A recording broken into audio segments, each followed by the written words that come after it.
srity besikonkuruojant su vokiečiais, su italais, su prancūzais, su kitom šalim, tai, ką mes galėtum padaryti. Tai jeigu mes ten būtume mokėdami rusų kalbą ar geriau pažindami juos visais požiūriais, psichologiškai taip pat, prisistatytum pirmieji, kad ir tiražuojant mūsų gerus projektus ir ten sukuriant gamybinę bazę eiti toliau į rytus, į vidurinę Aziją, į tolesnę pietryčių Aziją, tai iš to mes daug uždirbtumėm. Aš galvoju, tik tai kalbu konjunktyvų, šitai dar įmanoma padaryti. Bet jeigu tokia politika tęstųsi dar keletą metų, tai svastika kabintų ne tik ant produktų, ir ant mums kaktos užklijuotų.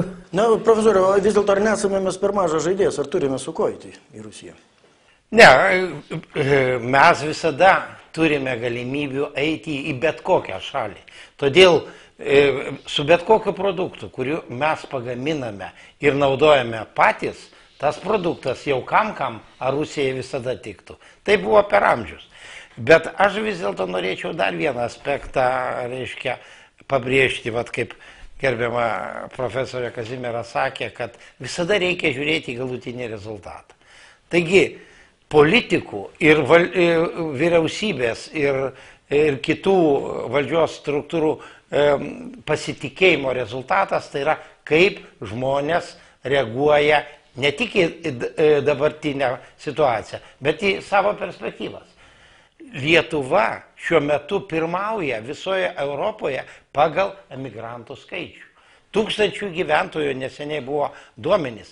24 iš Lietuvos emigruoja, 3,5 iš Latvijos, 1 iš Lenkijos, iš tos pačios Rusijos irgi yra emigruoja, bet 1,5 tik tai. Mažiau negu kad... Tai beveik 10 kartų daugiau mūsų žmonės nepasitikė ne tik tą panašią situaciją, galim pasakyti, ekonominė situacija pas visus kaimynus yra panašiai. Tačiau pasitikėjimas savo ateitim ir gyvenimu čia yra ženkliai. Aš dar pridurčiau vieną dalyką apart to, ką jūs pasakėt, gerbiamas kolega. Manau, kad mūsų žmonės emigruoja ne vien dėl nepasitikėjimo, norėčiau tikėti, nes tai kažkaip tai yra geriau dėl ateities. Kad jie važiuoja ir dėl to, kad jau įvaldė gerai anglų kalbą, kad jie orientuojasi situacijoje, nebijo išeiti į neišbandytas erdves ir ten įsidarbinti. Bet jeigu mes, pavyzdžiui, lyginam, ko gero lietuviai mes čia truputį lankstesni tokie, verslesni, aš galvoju, o jau su Rusija tuo labiau negalima lyginti vis dėlto ir kalbos, ir ten, sakysim, gyvenimo būdo prasme, jiems yra kaip ir svetimesnė ta vakarų Europos erdvė. Tai, bet labai norėtųsi, kad lietuviai užsidirbę, atkutę, kaip sakant, finansiškai sustiprėję savo patirtim, savo gebėjimais grįžtų ir kurtų čia savo savarankišką gyvenimą. Tai, man atrodo, lietuvių dvasioj, mąstysenoj yra šitai užkoduota. Aš žinau, mano duktė mokėsi Vokietijoje 6 metus ir kiekvieną kartą važiuodama, žinoma, ir apsiverkdavau ir visada norėdavau gyventi, grįžti tik Lietuvoje. Dabar, ačiū Dievui, visi mano vaikai ir anūkai Lietuvoje pabuvo kokį semestrą kas nors iš jaunimo, iš 3 kartos, bet visi nori gyventi tik Lietuvoje. Aš to labai didžiuojuosi ir džiaugiuosi.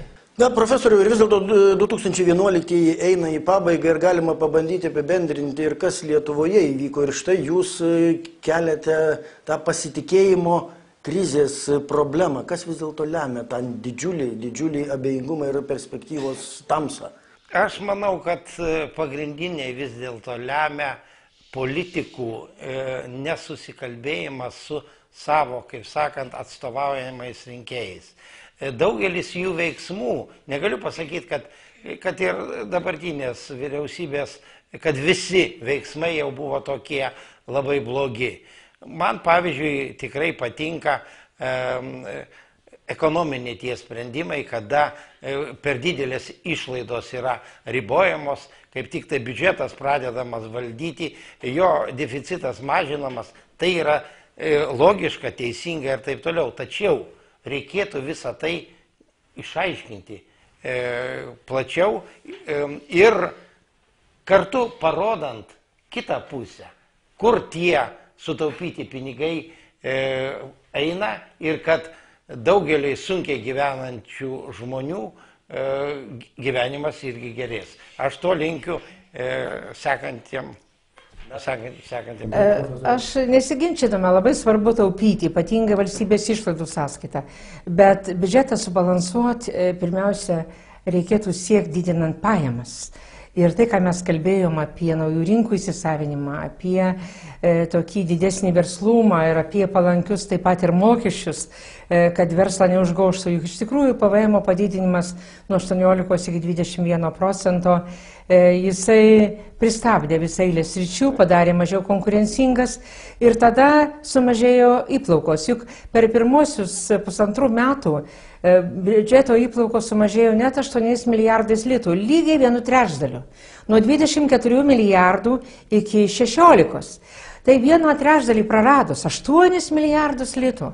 Beliko vyriausybė skolintis. Koks čia gali būti privalumas taupyti, jeigu net ir taupydama jinai prasiskolino nuo 16 milijardų 2008 iki 42 milijardų šių metų pabaigai. Kalėdas mes dėja sutinkam su didžiulė paskolų našta, kai vienam žmogui tenka 13 tūkstančių, na, minti vidutiniškai ir naujagimiui, ir seneliui 13 tūkstančių litų skolos, o vien palūkanų išmokama 600 litų per metus.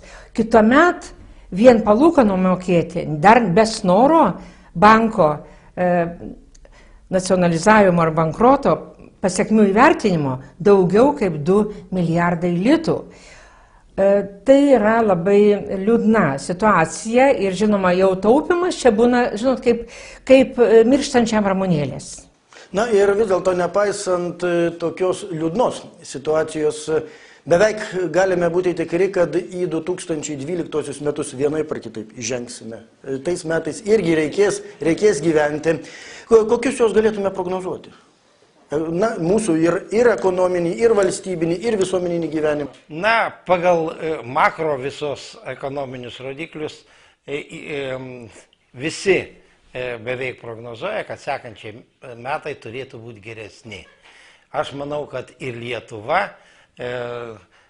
kuri pasižymė dideliu žmonių darbštumu ir geranoriškumu, irgi tuos rezultatus pasieks. To aš ir linkiu žmonėms sekantiems. Bet vis dėlto kažkokių konkrečių žingsnių tada reikia imtis. Tarkim, be konkrečių žingsnių. Aišku, visada reikia sumažinti nesąmoningus, klaidingus žingsnius ir svarbiausiai klaidingus veiksmus. Jeigu mums tai pavyks, tai rezultatai dar geriau. Profesorė, tai jūsų žingsnis. Žinoma, labai norėtųsi palinkėti visiems pačių geriausių dalykų. Tai yra tarpusavio supratimo šeimose, valstybėje,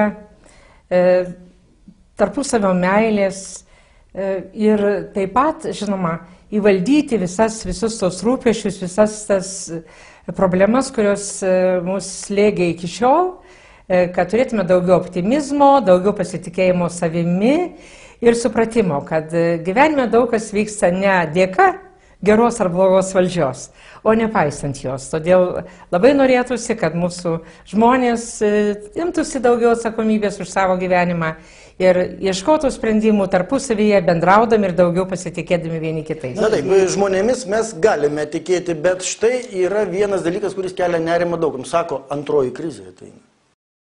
Žinot, ta krizė, juk jinai praėjo, pavyzdžiui, per Lenkiją, pirmoji krizė, o jie sugebėjo išsaugoti savo ekonomikos potencialą. Daug geriau negu mes.